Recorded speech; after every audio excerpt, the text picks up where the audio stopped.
আসসালামু আলাইকুম দর্শক, স্বাগত জানাচ্ছি রয়্যাল বাংলা টিভির সংবাদে। শুরুতেই দেখবেন বিস্তারিত সংবাদ।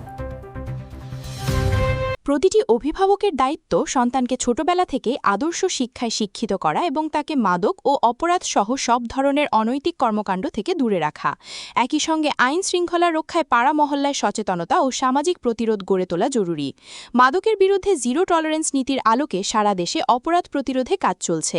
এরই ধারাবাহিকতায় কুমিল্লার দাউদকান্দি উপজেলার সুন্দরপুর মডেল ইউনিয়ন পরিষদের ভারপ্রাপ্ত চেয়ারম্যান আশরাফ ভুইয়া ইউপি সদস্য ও সচেতন মহলকে সঙ্গে নিয়ে মাদক নিয়ন্ত্রণে বিভিন্ন কার্যক্রম চালিয়ে যাচ্ছেন বলে রয়্যাল বাংলা টিভিকে জানান।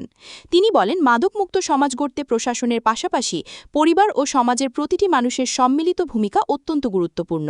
আলহামদুলিল্লাহ, আমাদের মাননীয় প্রধানমন্ত্রী তারেক রহমান সাহেবের নির্দেশে যে মাদকের জিরো টলারেন্স আমাদের দাউদকান্দি আসনের যে এমপি আছে, বর্তমানে এমপি সাহেব ডক্টর খন্দকার মোশাররফ হোসেন স্যার এবং ওনার সুযোগ্য সন্তান ডক্টর খন্দকার মারুফ হোসেন আঙ্কেলের নেতৃত্বে আমরা চেষ্টা করছি আমাদের ইউনিয়নে মাদক বিরুদ্ধে জিরো টলারেন্স আমরা চালাইছি এবং এটার বিরুদ্ধে আমরা কঠোর অবস্থানে আছি। আমরা থানার সাথেও যোগাযোগ করে রাখছি এবং আমাদের এই সাথে যারা জড়িত আছে আমরা মোটামুটি একটা লিস্ট দিছি এবং আমাদের যে এখানে ছাত্রনেতারা আছে তাদের মাধ্যমেও এটা প্রতিটা ওয়ার্ডে ওয়ার্ডে চলছে। এই আমার যেখানে বসে আছি এটা হচ্ছে চাঁদগাঁও ওয়ার্ড আর কি। এই ওয়ার্ডেও আমরা 4 জন, কিছুদিন আগে 4-5 জন আমরা 2টা থানাতে চালান দিছি, ব্যবসায়িক এবং সেবকদারি। এই মাসে আমরা 9টা ওয়ার্ড নিয়ে একটা ইউনিয়ন পরিষদ, তা আমি এই মাসের ভিতরে আমরা 9টা ওয়ার্ডের মধ্যে 9টা মিটিং করব।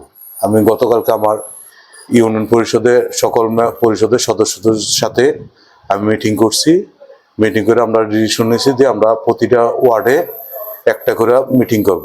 প্রতি ওয়ার্ডের স্থানীয় বাসিন্দা থাকবো, ময়মুরব্বী যারা আছে তারা উপস্থিত থাকবো, গণ্যমান্য লোক সবার উপস্থিতিতে আমরা এটা অ্যানাউন্স করে দিয়ে আসবো যে যারা মাদক সেবনকারী চিহ্নিত আছে এবং যারা বিক্রেতা যেই ওয়ার্ডে চিহ্নিত আছে তারা যাতে দয়া করে আমাদেরকে সহযোগিতা করে তাদের নামগুলো আমাদের কাছে দেয়। আমরা থানার সাথে যোগাযোগ করে এটা চেষ্টা করবো তাদেরকে ধরে দেওয়ার জন্য, তাদেরকে এই কাজটা বন্ধ করার জন্য। প্রশাসন চাইলে কোথাও মাদক সেবনকারী এবং মাদক বিক্রেতা থাকতে পারবে না, যদি প্রশাসন চায়। থানার দায়িত্ব আছি, আমার থানাতে আমি কোনো মাদক বেকারি রাখবো না এবং সেবনকারী রাখবো না। এরা চেষ্টা করতেছে। আমাদের দাউদকান্দির যে বর্তমান দাউদকান্দি থানার ইনচার্জ আছে, হ্যাঁ, আসার পরে অনেক চালান ধরছে। কিছুদিন আগে আপনারা ট্যুর করাতে দেখছেন 70,000 পিস ধরছে। তা আমাদের নতুন ইনচার্জ ওসি স্যার উনি অনেক চেষ্টা করতেছে যাতে মাদকটা নির্মূল করতে পারে। আমার গ্রামে কে খায় না খায়, আমরা যারা সমাজে প্রতিষ্ঠিত আছি বা সমাজে যারা সালিশ করি, তারা যদি এটার সাথে আগে আসে তাহলে এটা সম্ভব হবে একটা এলাকা মাদক মুক্ত করা, আর না তো সম্ভব হবে না। আর অভিভাবক যারা আছে, আমি মনে করি অভিভাবকেরও কিছু গাফিলতি আছে, গাফিলতির কারণেই তাদের সন্তানগুলো নষ্ট হচ্ছে। তারা যদি চেষ্টা করে তাদের সন্তানগুলো যদি ঠিক মতন গাইড দেয় তাহলে আমার মনে হয় না যে খারাপ লাইনে যাইতে পারবো। আমি যদি আমার সন্তানকে সবসময় আমি একটু গাইডের ভিতরে রাখি তাহলে আমার সন্তান কেন খারাপ লাইনে যাবে? আমার সন্তান রাত্রে বাইরে থাকবো কিভাবে? আমার সন্তান ঘরে না আসা পর্যন্ত আমি ঘুমাবো কিভাবে? আমি আমার সন্তানকে প্রতিটা মিনিটের জন্য আমি আমার সন্তানের প্রতি জবাবদিহিতা করব এবং আমি সময়টা চাবো কি কোথায় যায়। আমি এই সন্তানের আড়ালে, আমি সন্তানের পিছনে চেষ্টা করব নিজের ছায়ার মতন থাকার জন্য। আমার সন্তান কোথায় যায় কি করে এটা আমি আমার নলেজে রাখার জন্য। তো একটা গার্ডিয়ানকেও চেষ্টা করতে হবে যে তার সন্তান যাতে ভালো পজিশনে থাকে বা খারাপ লাইনে যায় কিনা এটা গার্ডিয়ানও চেষ্টা করতে হবে। আর গার্ডিয়ান চেষ্টা না করলে কিছু হবে সম্ভব না একটা সন্তানকে করা। আমি চেয়ারম্যান হিসাবে আমি 1 দিন যাব একটা ওয়ার্ডে, 2 দিন যাব বা 5 দিনই যাব। আমি তো মাসে 30 দিন যাব না, আমার পক্ষে 30 দিন যাওয়া সম্ভব না, কারণ আমার বিভিন্ন কাজ থাকে। তো আপনার সন্তানরা আপনি দেখে রাখতে হইব।